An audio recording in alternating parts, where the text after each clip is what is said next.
the second step of our physical block is really looking at how we convert food to usable energy at the muscular level in order to fuel muscular contraction. A really big component of this is our fuel source our body uses called ATP. ATP, adenosine triphosphate, is something that's essentially going to explode at the muscular level to cause a muscular contraction. Okay, so when we think about food, let's say we intake food. Okay, so we have a performance plate scripted out for us and we intake food. It is then converted through different processes to ATP to be able to fuel that muscular contraction. Now we rely on a couple different processes to have this, to allow this to happen. And we can really look at the different types of sports that we participate in and program or periodize our year, work backwards to be able to tell us where we need to be at any given time in the year. Let's look at these really quick. So I've got a graph here with power going up. So the higher I go, the more power I create. And then the further I go this way, the longer it can last. So the first system I want to talk about is the one in the black here, and we'll call that the alactic system. This is your sudden movements, your right now energy.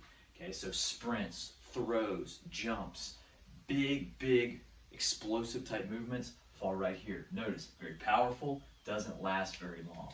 The next one in the blue we'll call glycolytic. Here you notice it's still pretty powerful and lasts a little bit longer, but the bad thing here is it produces lactic acid, okay, which is a waste product, and we want to avoid that most of the time. Then the last one is our aerobic system. That's in the green.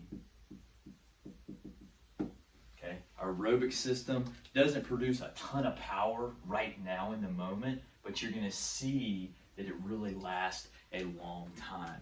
Now for the majority of our sports that rely on producing force really rapidly, pushing off the ground or pushing against an implement to propel an object, we're going to rely heavily on the alactic system. I need to produce energy right now.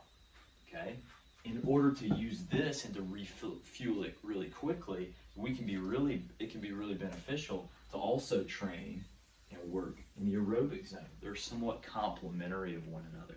So typically during the calendar year, I can benefit from dabbling in certain ones, but I can really start to really emphasize the different energy systems that I want to train in based upon my sport. So think about your sport. Is it in need of power right now? Do I need to have a little bit longer duration of energy production? So bioenergetics, second part of our physical training block, as it is composed of our big pyramid. This is kind of talked about in any really good physiology textbook.